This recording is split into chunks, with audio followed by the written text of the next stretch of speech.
Hello my dear children. હવે આપણે lesson 2 જોઈશું પૂરક વાંચનમાં કાબુલી. એના લેખક છે રવિન્દ્રનાથ ટાગોર.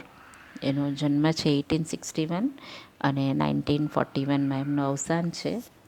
તો રવિન્દ્રનાથ ટાગોરનો જન્મ કોલકાતામાં થયો હતો. એમના પિતાનું નામ દેવેન્દ્રનાથ અને માતાનું નામ શારદા દેવી. કાબુલીવાલા પોસ્ટમાસ્ટર એ તેમની જાણીતી વાર્તાઓ છે. આપણા રાષ્ટ્રગીત જનગણ મનની રચના તેમણે કરી છે. ગુરુદેવ ટાગોરને સાહિત્યનું નોબેલ પારિતોષિક પ્રાપ્ત થયું છે. હવે રવિન્દ્રનાથ ટાગોર વિશે તો આપણે બહુ બધું સોશિયલમાં ભણી ગયા છે, જાણીએ જ છીએ. પણ તેઓ એક સારા કવિ હતા અને એમને માટે એમને નોબેલ પ્રાઇઝ પણ મળ્યું છે. બરાબર. તો લિટરેચર માટે આ પાઠ એમાંથી જ લેવામાં આવ્યો છે. અને આ જે પાઠ છે એ બેંગોલી ભાષામાં લખાયો હતો. બંગાળી ભાષા જેને આપણે કહીએ બેંગોલીમાં. તો એમાંથી આ ટ્રાન્સલેટ કરાયેલો છે. એટલે ગુજરાતીમાં એને અનુવાદ કહેવાય, ટ્રાન્સલેટ કરાયો છે. તો એ ટ્રાન્સલેટર કોણ છે એના વિશે આપણે જોશું. અનુવાદક મહાદેવભાઈ દેસાઈ. મહાદેવભાઈ હરિભાઈ દેસાઈનો જન્મ સુરત જિલ્લાના સરસ ગામમાં થયો હતો. તેઓ ગાંધીજીના જમણા હાથ સમાન હતા. અત્યંત સાધુનંદ, ઇબ્રાહિમ ચાચા, સંત ફ્રાન્સિસ એ તેમની નોંધપાત્ર કૃતિઓ છે. રવિન્દ્રનાથ ટાગોરે બંગાળી ભાષામાં લખેલી વાર્તા કાબુલીવાલાનો મહાદેવભાઈ દેસાઈએ ગુજરાતીમાં અનુવાદ કર્યો છે, તે અહીં આપ્યો છે. હવે આપણે જોયું એ ગાંધીજીના જમણા હાથ સમાન હતા મહાદેવભાઈ દેસાઈ અને છેલ્લા સુધી એમની સાથે રહ્યા છે. બરાબર. એમણે ઘણું બધું લખ્યું છે. અને આ જે રવિન્દ્રનાથ ટાગોરની જે વાર્તા છે કાબુલીવાલા એ એમણે ટ્રાન્સલેટ કરી છે. હવે આ પાઠમાં આપણે શું જોવાનું છે તો વતનથી દૂર રહીને સૂકો મેવો વેચતા કાબુલીને મિનીમાં પોતાની દીકરી દેખાય છે.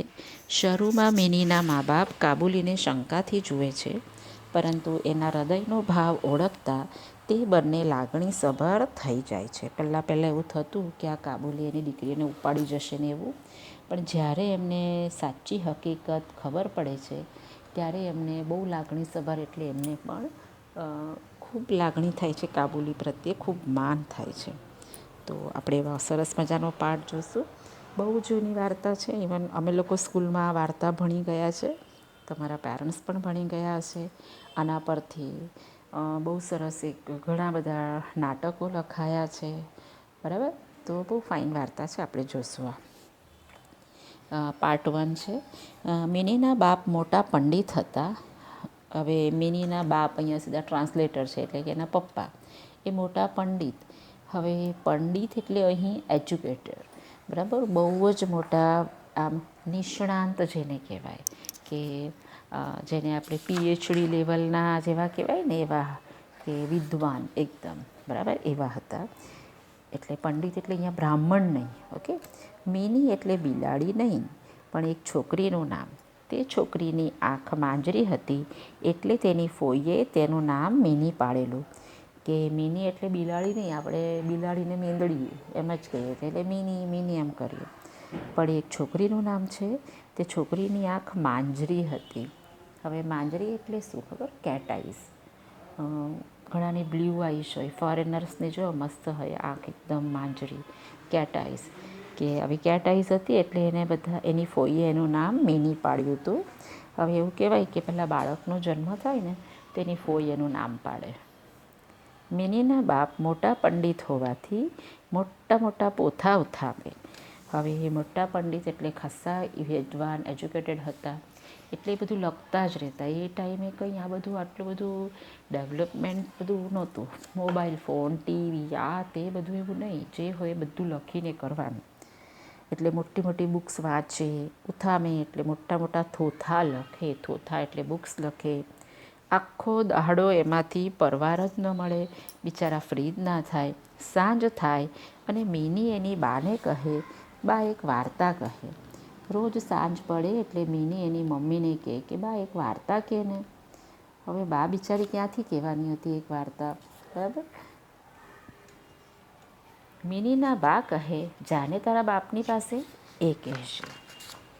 હવે એને મોકલી આપે છે કે જા તું તારા બાપ પાસે, એટલે કે તારા પપ્પાને કે એ કહેશે. મિની એના બાપની પાસે જઈને કહે, બાપા તમે આખો દિવસ શું લખો છો? વાર્તા લખો છો? આપણા હજામને પણ સારી વાર્તા આવડે છે, કહો ને બાપા, મને સુપડા જેવડા કાનવાળા રાજાની વાત. હવે અહીંયા એના પપ્પા પાસે જઈને કે બાપા તમે આખો દિવસ શું લખ કરો છો, વાર્તા લખો છો? આપણા હજામને સારી વાર્તા આવડે. એવું પહેલાંના વખતમાં એવું કે હજામ હોય ને એની બધી આખા ગામની ખબર હોય, એટલે એ બહુ બધી વાર્તા કહ્યા જ રાખે. હજામ એટલે બારબર એમ. કહો ની બાપા, મને સુપડા જેવડા કાનવાળા રાજાની વાત. આ એક વાર્તા છે.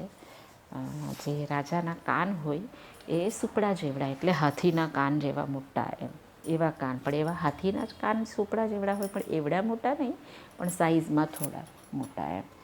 આપણે કહીશું આમિર ખાનનું મૂવી આવ્યું હતું ને, એના જેવા કાન હશે એમ કરીને, પીકે મૂવીમાં. યસ. બાપા કહે, મિની હું લખતો હોઉં ત્યારે મને સતાવવો નહીં. હવે એના પપ્પા કે મને તો ડિસ્ટર્બ થઈ જાય, જે ધ્યાનથી લખતા હોય તો પ્લીઝ ડોન્ટ ડિસ્ટર્બ મી. તમારા પપ્પા જ્યારે લેપટોપ પર કામ કરતા હોય ને તમે ડિસ્ટર્બ કરો તો પપ્પા ચોખ્ખું કહેશે, પ્લીઝ મને ડિસ્ટર્બ નહીં કરવાનું. વારું ત્યારે બાપા કહો ને, સિંહ જબરો કે ઉંદર? તમે નહીં કહો તો હું તમને એક વાર્તા કહું. કે આ બધી સિંહ ને ઉંદરની વાર્તા તમને ખબર છે, તમે કેજીમાં તમે ભણી ગયા છો, lion and the mouse. Yes. કે તમે નહીં કહો તો હું તમને એક વાર્તા કહું. મિની બહુ નાની જ છે, 8 વર્ષની હશે, 7-8 વર્ષની. બાપા કહે, ભાઈ સાહેબ મિની તો ચૂપ નહીં રહે, કે મિની તો પ્લીઝ હવે ચૂપ રહે ને એમ. મિની કહે, ત્યારે તો સાચે જ બાપા, બા કહેતી હતી તે ખરું કે તમને ચોપડી લખતા આવડે છે પણ વાર્તા કહેતા નથી આવડતી.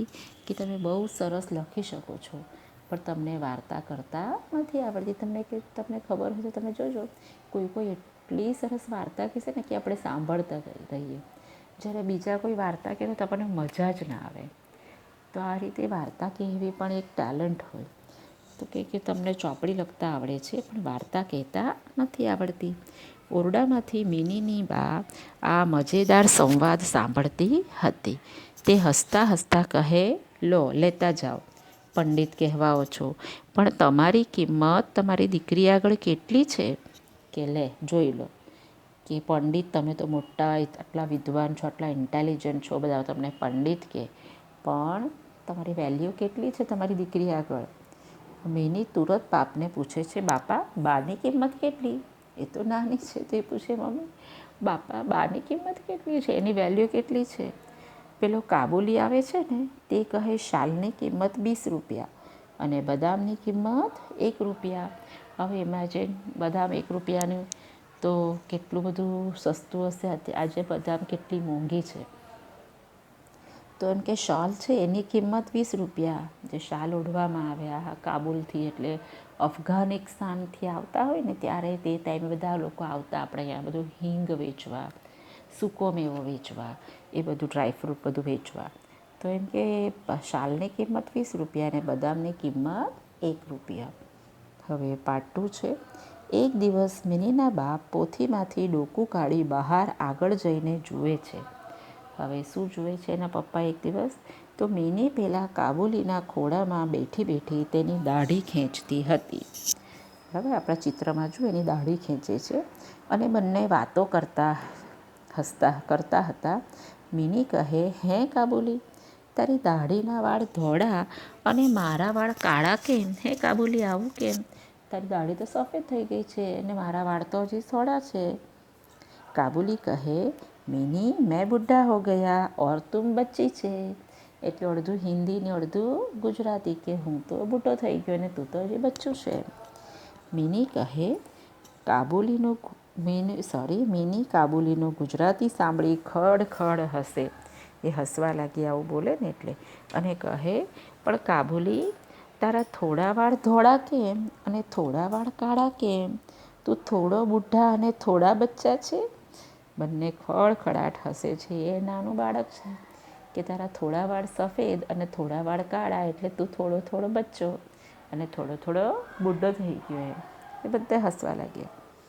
કાબુલી મિનીને એક હાથમાં ઉપાડે છે અને ઉંચકે છે બાથમાં લે છે, એને હગ કરે છે અને મિનીના ખિસ્સામાં બદામ પિસ્તા ભરે છે, એને ડ્રાયફ્રૂટ આપે છે બદામ પિસ્તા. બીજે દિવસે મિનીને બાપે બોલાવી કે બેટા અહીંયા આવ. મિની બેટા આમાં આવ, આજે તને વાર્તા કહું. એના પપ્પાએ કીધું કે મિની તું આવ જોઈ, હું તને એક મસ્ત વાર્તા કહું.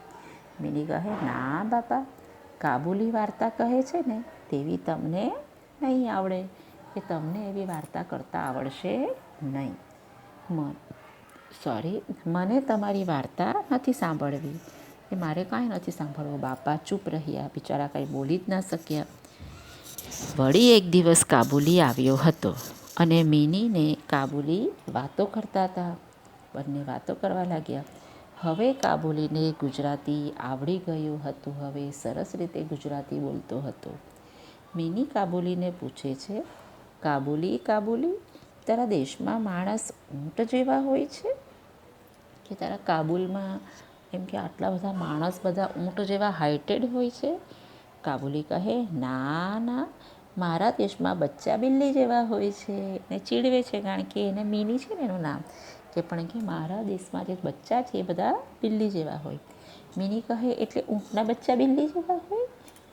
કારણ કે એને કોઈ કીધું હશે કે કાબુલી આટલો ઊંચો છે, તો કાબુલમાં તો બહુ ઊંટ જેવા મોટા મોટા લાંબા ઊંચા માણસો હોય ને એવું. એટલે કે ના. કાબુલી હસે અને પૂછે, મિની તને કોણે કહ્યું કે અમારા દેશમાં માણસ ઊંટ જેવા હોય છે? હવે બાળક તો જે બીજા બોલતા હોય ને વાતો કરતા હોય એના પરથી જ ખબર પડે. મિની કહે કાલે અમારા ઘર આગળથી ઊંટ જતું હતું. હવે ઊંટ એટલે કેમલ. કાલે મારા ઘર આગળથી ઊંટ જતું હતું, એની બંને બાજુએ કોથળા હતા. કોથળા એટલે સેક, મોટી મોટી ગુણી. તેવા જ કોથળા તારી ખાંદે છે. તું પણ તારા ખાંદ એટલે બેગ, તું પણ તારા બેગ પર એવા મોટા મોટા કોથળા લઈને આવે છે. કાબુલી આ સાંભળી હસી પડ્યો, હસવા લાગ્યો અને મિનીને કહે અમારા દેશમાં તો માણસો ઊંટને ખાંદે લઈને ચાલે ને એવા હોય, કે અમારા દેશમાં તો માણસો ઊંટને પણ ક્યાં લઈ લે? શોલ્ડર પર લઈને ચાલતા થાય. ઇમેજિન એવા હોય. વળી મિની ખડખડાટ હસે અને કાબુલીની દાઢી ખેંચે. કાબુલીને મિનીની સાથે ગમ્મત કરે. મિનીને એ પૂછે, મિની તું સાસરે ક્યારે જઈશ? હવે એ ક્વેશ્ચન પૂછે કે મિની તું ક્યારે જઈશ સાસરે એમ. મિનીના મનમાં હતું કે સાસરું નામનું કોઈ ગામ હશે. એને તો એમ કે કોઈ ગામનું નામ હશે સાસરું. એટલે મિની પૂછે, હે કાબુલ, સાસરામાં તારા દેશની જેમ દ્રાક્ષના વેલા હોય ખરા? હવે કે હે કાબુલી, એણે બધી વાત કરી હશે કે અમારા કાબુલમાં તો આવું હોય. દ્રાક્ષ એટલે ગ્રેપ્સ, એ ક્રીપર પર થાય. તમે નાસિક જો જાઓ અત્યારે આ સિઝનમાં ડિસેમ્બર જાન્યુઆરીમાં, તો તમને બધા ક્રીપર એકદમ સરસ બાંધેલા હશે વેલા પર, અને ત્યાં નીચે બધી દ્રાક્ષના ઝુમખા લટકતા હોય. તો કે દ્રાક્ષના વેલા હોય ખરા? તો તેની ઉપરથી આપણે ધરાઈને દ્રાક્ષ ખાઈએ. તો બહુ ગમે દ્રાક્ષ ખાવાની. એટલે એમ કે આપણે એટલા ધરાઈને દ્રાક્ષ ખાઈએ કે વાત નહીં. સાસરામાં તારા દેશના જેવા પહાડ હોય ખરા? તો તેની ઉપરથી બરફ જેવું ઠંડુ પાણી ખળ ખળ ખળ ખળ વહી જતું હોય, અને આપણે ધરાઈને પીએ. એણે કીધું હશે કે અમારા કાબુલમાં તો આવું છે, ત્યાં જતાં ઊંચા ઊંચા પહાડ આવે, બરફ આવે, ઠંડુ પાણી હોય. એટલે એ બધી વાત પાછી રિપીટ કરે. તો હવે આપણે આજે આટલું જ કરશું. બીજા વિડીયોમાં આપણે હવે પાર્ટ 2 કરીએ, કારણ કે બહુ લાંબુ થઈ જશે. તો કન્ટિન્યુ કરશું. ત્યાં સુધી તમે આના 25 હાર્ડ વર્ડ્સ તમારે ટીક કરવાના છે. બાય.